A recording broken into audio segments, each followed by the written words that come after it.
Good morning. So this will be the third and final video for your pop-up assignment.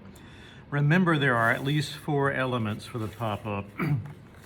Here I have 3 leaves, a bluebird, and I did add a 5th element back here, a pumpkin, only because I had made it previously and I didn't want it to go to waste. Now, this is watercolor paper, so you really only need to be able to see it from the front.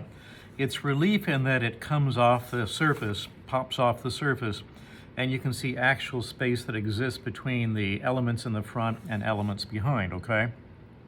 Don't worry about the back of the piece. It's not really intended to be seen.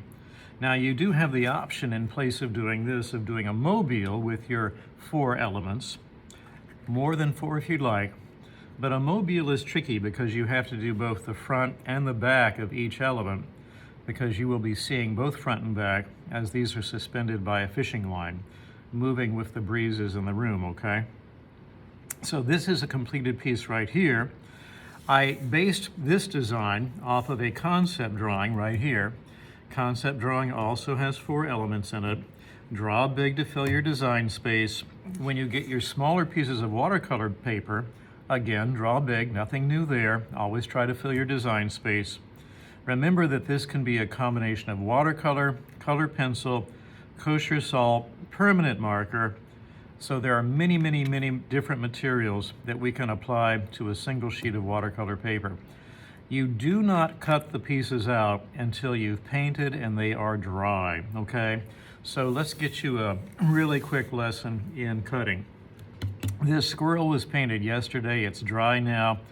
I can see there are challenges to cutting these inside corners here, here, here, here, and then there are plenty of smaller outside edges that I have to work around, okay? Now typically I cut with a little white border next to my black border. I like the way the little white border that I create kind of contrasts with and sets off the black border. So I kind of like that. Plus, it's a great way for me to sharpen my cutting skills.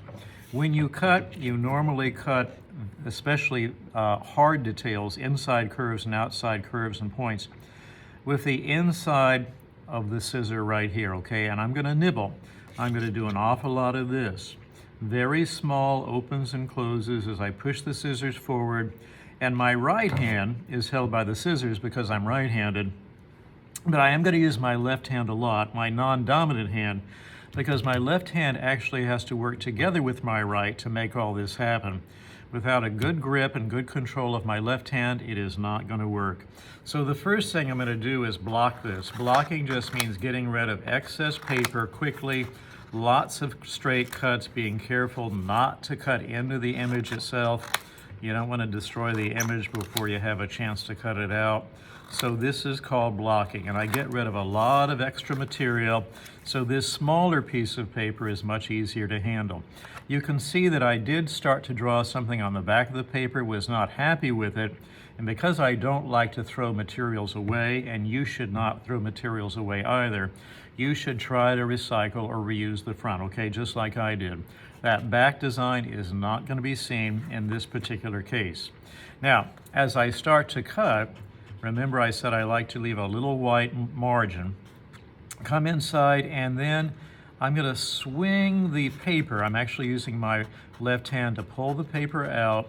See my left hand pulling the piece of paper into the cut as I nibble. Come to a complete stop. Swing the paper. Don't cut, just swing the paper. Use your left hand, your non-dominant hand in this case. Continue to nibble, nibble, nibble, nibble, nibble. When you have to reposition your left hand, stop, and then just reposition, and then continue your cutting. So if your left hand has to release hold of the paper, you don't need to be cutting. Here I come to an inside edge right there.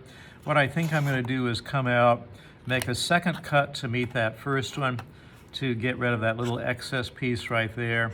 I might go ahead and block this a little bit more, just to get rid of some of this excess, smaller excess. You can see I'm doing this in part. I'm going to aim for those little ears. I'm going to cut, cut, nibble, nibble, holding on with my left hand, not doing a darn thing if I release the paper with my left hand. My left hand is super important for controlling the cutting. And you can see how I accomplished this. Stop.